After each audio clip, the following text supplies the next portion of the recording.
Voilà, Facebookers, Facebookeuses, citoyens, citoyennes, étrangers, étrangères. Voilà, nous sommes devant les bureaux de l'UDAF, de l'Union département de l'ADEF, une association à but non lucratif qui a pour but d'accompagner les personnes qui vivent en foyer, en résidence sociale ou en résidence pour jeunes. Voilà, ils ont expulsé un locataire de la ville d'Aulnay-sous-Bois. Tiens, fais-moi vite fait ça, Cosimo.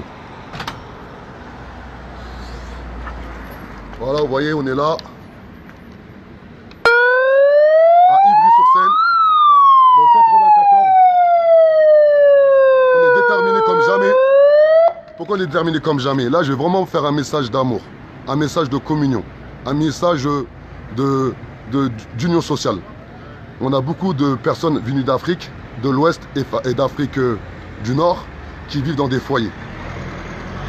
L'ADEF qui est derrière moi est une association à but non lucratif qui a été créée exactement en 1981 et qui a pour but et vocation d'accompagner ces personnes-là qui vivent dans des situations précaires, leur offrir un foyer déjà meublé et de faire des projets sociaux afin qu'ils puissent vivre dignement, mais surtout qu'ils puissent être réellement intégrés.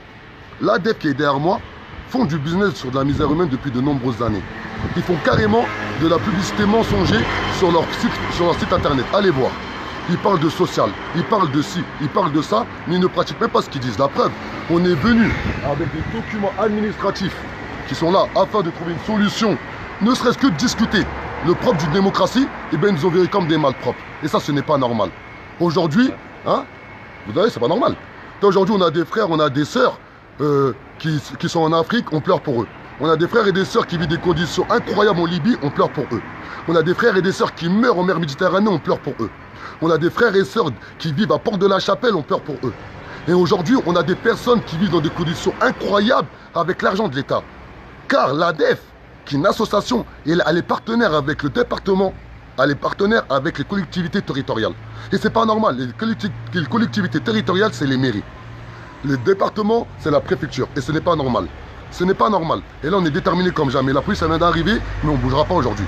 Car ces personnes-là profitent de la misère humaine. Ces personnes-là profitent de tout. Regardez la police. Ils sont là.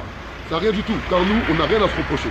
On n'a rien à se reprocher. Aujourd'hui, on a été clair. L'ADEF est une association à but non lucratif. Ils ont généré un chiffre d'affaires exactement de 150 millions d'euros. De 150 millions d'euros. Normalement, dans tout ça, automatiquement, il y a du bénéfice. Normalement, ce bénéfice-là aurait dû être reversé afin d'améliorer les services. C'est ça le but d'une association. C'est ça le propre d'une association. Une association à but non lucratif ne veut pas dire qu'ils ne font pas du business. Une association a le droit de générer de l'argent. Mais cet argent-là doit être répercuté dans les services. Comment ça se fait que cette association ADEF, regardez ces beaux bureaux. Regardez les bureaux. Regardez ces beaux bureaux.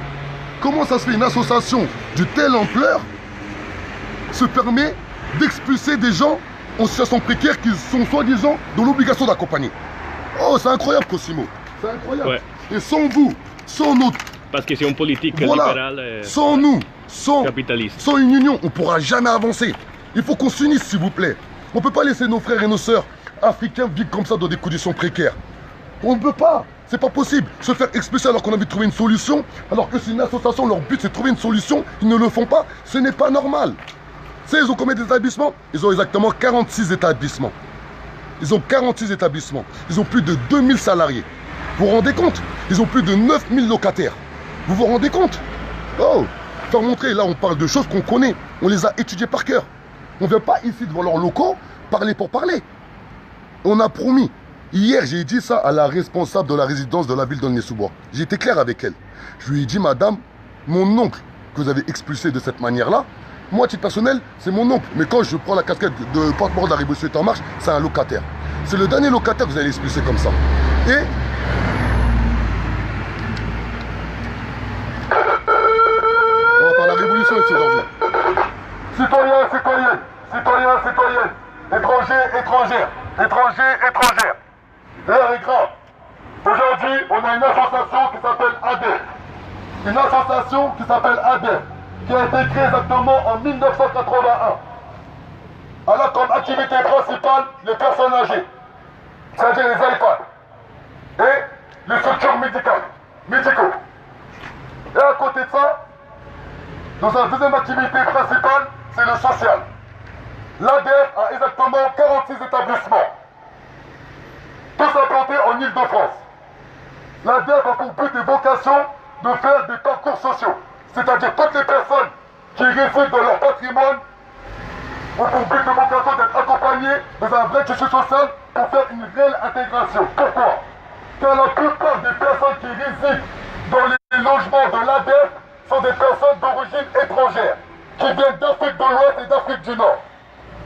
Ils vivent dans des situations précaires, éloignés de leur famille. Donc le but de l'ADEF, c'est de les accompagner. Comment se fait-il qu'aujourd'hui l'ADEF, qui est partenaire avec le département, qui est partenaire avec la ville, se permet de faire du business sur la misère humaine? La semaine prochaine, on fera une vraie mobilisation devant nos locaux. Nous, on souhaite rencontrer M. Paul Vaillant. On souhaite rencontrer M. Paul Vaillant. M. Jean-Paul Vaillant, exactement, qui est le directeur de l'ADEF. On souhaite rencontrer M. Dominique Bourgine, qui est le président de l'association. À un moment donné, si on n'a pas compris que seule l'union sera notre force, on ne va jamais évoluer. Si on n'a pas compris qu'à un moment donné, en France, nous sommes un pays de droit, on ne va jamais évoluer. Si on n'a pas compris aujourd'hui, en France, nous sommes tous libres et égaux en droit, on ne va jamais évoluer. Comment se fait-il qu'aujourd'hui, des associations, même des associations, profitent du statut associatif afin de faire du business sur de la misère humaine? Comment ça se fait qu'aujourd'hui, une association se permet de faire de la publicité mensongère? C'est ça en gros, de la publicité même trompeuse. Car ils trompent les gens par rapport aux produits qu'ils vendent. Ils parlent de social, ils parlent d'accompagnement, ils parlent de médiateur social, etc. etc. Alors, il n'y a rien de tout ça. On va leur faire une guerre psychologique pour une paix morale comme jamais ils en ont connu. S'il vous plaît, la semaine prochaine à 10 h, on sera là. Il faut être beaucoup. Voilà, tiens, Cosimo, dis-leur, Cosimo, dis-leur. Cosimo, dis-leur. Oui, on est là contre. Mets-toi bien devant leur siège.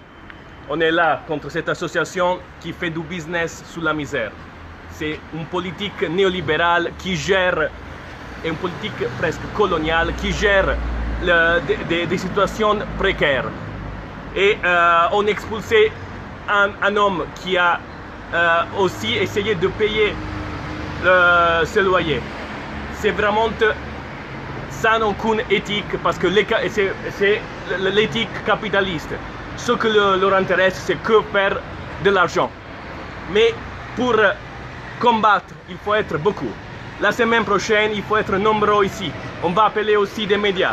Il faut être beaucoup. Seulement si on sera beaucoup, on réussira à faire bouger les choses. Donc, s'il vous plaît, partagez. On va organiser un rendez-vous pour la semaine prochaine. Tout le monde, il faut être là. Il faut être là et comme ça, on réussira à gagner et à faire bouger les choses. La révolution est en marche. Merci mon frère, merci. Voilà, tiens, comme ça on va finir, comme ça on va continuer notre bruit. Voilà, vous avez bien vu là, c'était Cosimo qui a parlé. Là derrière moi il y a mon frère. Hein? Voilà, Goudi Karabia, Michel Karabia. Mohamed, il est en arabe. Goudi Karabia. Parle en arabe, ok. السلام عليكم شايفين الحاصل شنو؟ نلتقي هنا ان شاء الله. بس المهم Voilà, vous avez vu, voilà, soutien. Voilà, t'as montré que on doit tous être solidaires. Peu importe, à partir du moment où tu es en France, tu es chez toi. À partir du moment où tu es en France, tu vas être protégé par la loi française. Là, on va couper la caméra, on va faire le plus de bruit possible. Ensuite, à 15 h, on fait une autre mobilisation à la Sequano à Bobigny par rapport aux mêmes faits identiques, par rapport à la discrimination populaire.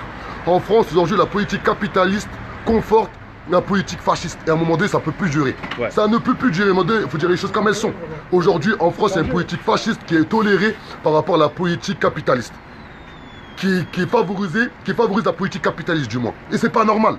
C'est pas normal. Et à un moment donné, je dis franco, la politique fasciste, on va la nettoyer au Karcher. Ouais. Ciao.